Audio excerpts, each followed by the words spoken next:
कि मुबारक हो, महंगाई हो गई, मईशत का सत्यानाश हो गया। कि हमारे मुल्क में ये क्या बनाना रिपब्लिक से भी कहीं पता नहीं कौन सा, ये तो रिपब्लिक बन गया, इसको क्या कहें, कद्दू रिपब्लिक या कौन सा।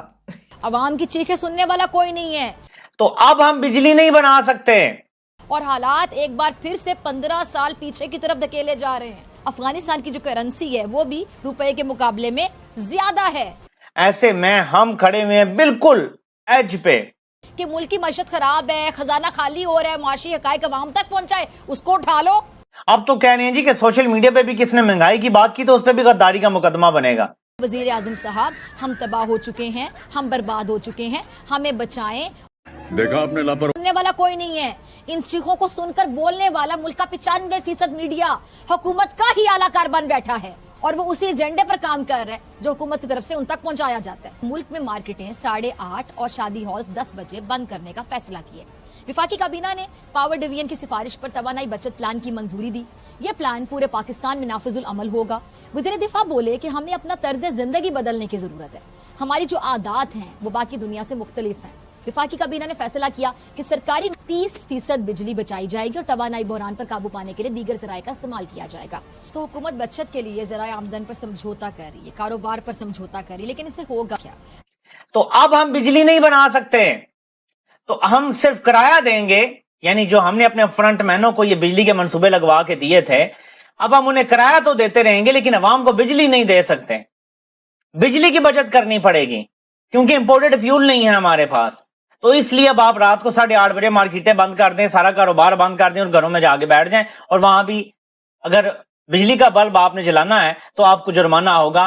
पंखा घर में जिनके है अगर वो 120-30 वॉट से ज्यादा है तो वो भी अब अलाउ नहीं होगा। और पता नहीं एसी भी अलाउ होगा या नहीं, हीटर भी अलाउ होगा या नहीं। तो ये पाकिस्तान के मसाइल का हल निकाला गया है इंपोर्टेड जोकरों की तरफ से कि सब कुछ बंद कर दो, मईशत को बंद कर दो तो मईशत ठीक चल जाएगी। रेस्टोरेंट, शादी हॉलों में जो काम करने वाले मुलाजमीन है और इससे वाबस्ता जो अफराद हैं बेरोजगार हो जाएंगे। मौजूदा हुकूमत में पहले ही 15 लाख अफराद सिर्फ टेक्सटाइल इंडस्ट्री, जबकि 20 लाख से ज्यादा लोग अब तक बेरोजगार हो चुके हैं। अब आज किए जाने वाले विफाकी काबीना के फैसलों के बाद ये इम्कान जाहिर किया जा रहा है कि अब मजीद बेरोजगारी परवान चढ़े। और जब बेरोजगारी परवान चढ़ेगी तो क्या होगा? जराइम की शरह में इजाफा होगा, लूट मार का बाजार मजीद गर्म होगा, बदअमनी की फजा कायम होगी। और गुज़िश्ता 8 महीने के दौरान वैसे ही हमें दहशतगर्दी की एक नई लहर का भी सामना करना पड़ रहा है और हालात एक बार फिर से 15 साल पीछे की तरफ धकेले जा रहे हैं। हम सिर्फ 8 माह की बदतरीन जो गवर्नेंस है और हुकूमती फैसलों के नतीजे में 15 साल पीछे जा रहे हैं। जब मुल्क में फूड क्राइसिस था, बेरोजगारी थी, दहशतगर्दी थी और इन मसाइल से निजात पाने के लिए पाकिस्तानी अवाम ने, खासकर अफवाज पाकिस्तान और सिक्योरिटी इदारों ने 80,000 से ज्यादा कुर्बानियां दी। मौजूदा हुकूमत की इससे बड़ी नाकामी और क्या होगी कि पड़ोसी मुल्क अफगानिस्तान की जो करेंसी है वो भी रुपए के मुकाबले में ज्यादा है। ऐसे में हम खड़े हुए हैं बिल्कुल एज पे। अब आर्मी चीफ जा रहे हैं सऊदी अरब, इतलात है उनके दौरे की, और वहां से अगर उनको पैकेज मिल जाता है IMF से पहले तो शायद कोई हमें सहारा मिल जाएगा। लेकिन अगर वहां से भी पैकेज की दोबारा ये शर्त रखी जाती है कि पहले IMF ओके करे फिर हम देंगे, तो लग गया पाकिस्तान। मगर आप है कि मुल्क की तबाहाल मईशत पर जो नोटिस लेते हुए इदारों को हिदायत दे रहे हैं क्या जी कि मईशत में बात करने वालों के खिलाफ कार्रवाई की जाए। और जो अब ये बोले कि मुल्क की मईशत खराब है, खजाना खाली हो रहा है, मुआशी हकायक अवाम तक पहुंचाए, उसको उठा लो। जो ये बताए कि हुकूमत की जानिब से नए साल का पहला तोहफा ये कि यूटिलिटी स्टोर्स पर चीनी 19 रुपए किलो महंगी कर दी गई, उसको गिरफ्तार कर लो। जो ये बताए कि आटे का थैला 500 रुपए, घी की कीमत में 75 रुपए इजाफा, उसको पकड़ लो। जो ये बताए कि अप्रैल 2022 के बाद से दिसंबर 2022 तक मुल्क में 20 बड़ी कंपनियां, कारखाने, मिल्स, प्लांट्स बंद हो चुके हैं, उसको लटका दो। जो ये बताए कि सर्वे के मुताबिक जब अवाम से पूछा गया कि क्या पाकिस्तान की मईशत बेहतर होगी तो 2021 में जो 54%, 54% ने हाँ कहा था, 2022 में शरह 62% 62% थी और 2023 में 74% 74% जो अफराद उन्होंने मना किया था, यानी उनके नजदीक मईशत बेहतर नहीं हो सकती। क्यों? तो वजह सिर्फ और सिर्फ सियासी बेयकीनी और इंपोर्टेड सरकार और फरमान जारी किए जा रहे हैं कि ऐसे तमाम अफराद पर बगावत के मुकदमात बनाओ, उनको जेल में डाल दो।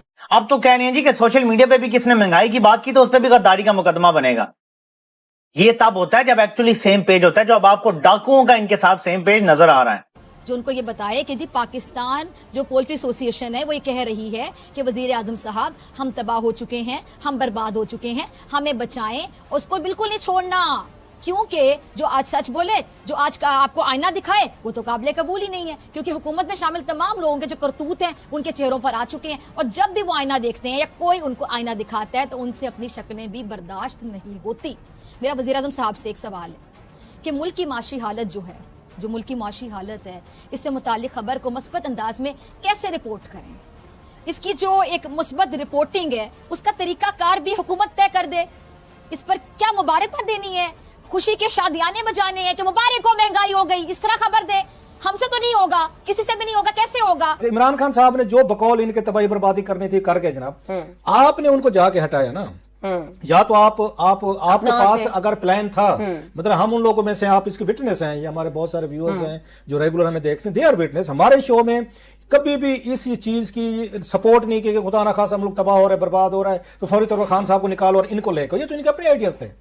आपके अगर खान साहब वो आप कई बार कहते रहे इखलास साहब, आपने कहा कि इनको करने दें, संभालें, इनको 5 साल पूरे करने दें, बाय द टाइम 5 साल मुकम्मल होंगे ये इस किस्म का क्रिटिसिज्म लेके घर जाएंगे कि प्रॉब्लम ये नेक्स्ट टाइम आ नहीं सके। मैंने कहा था अगर खान साहब पूरे 5 साल पूरे करते ना, इनको 17-18 सीटें में ज्यादा कह रहा हूँ जनरस, और वो भी नहीं मिलनी थी, क्योंकि लोग भूल जाते हैं, मेमोरी लैप्स होता है, जैसे इनका मेमोरी लैप्स होगा, इनकी जगह खान साहब आ जाएंगे, 6 महीने बाद ये गुफ्तगू इनके खिलाफ शुरू हो जाएगी, ये इनको फरिश्ते लगना शुरू हो जाएंगे। इन पे क्रिटिसिज्म इसलिए ज्यादा बनती है कि अब इनके पास तजर्बाकार बड़े हैं।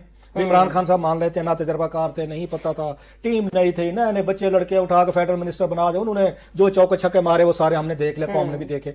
आपके पास तो माशाल्लाह पीपल्स पार्टी के बहुत बड़े बिग गन्स बैठे हुए हैं जिन्होंने 3-3 हुकूमतें बनाई हुई हैं। अच्छा, ये बैठे हुए हैं, ये 3-3 दफा वजीर रहे हैं यहाँ पे, या वजीर आजम रहे हैं, शरीफ फैमिली जो है। इसहाक डार साहब को खास तौर पे इंपोर्ट किया गया है। अच्छा, इसहाक डार साहब थे, मिफ्ता इस्माइल साहब थे, सलीम मांडवीवाला साहब थे, नवीद कमर थे, मैं जो फाइनेंस के इन इश्यूज को जानते हैं सपोज। आपके पास तो डबल ट्रिपल लोग थे, इनके पास तो शौकत तरीन था एक अकेला, या हफीज शेख साहब आए जो सबके लिए होते हैं सारी की सारी चीजें, वो तो मान लिया कि नाकाम हुए। आप लोग गए थे कि हम यहाँ पे डिलीवर करेंगे, हम कोई रातों रात चमत्कार कर देंगे। स्पेशल चमत्कार जो करना था इसहाक डार साहब ने करना था, वो आएंगे, पाकिस्तान इकॉनमी ठीक कर देंगे,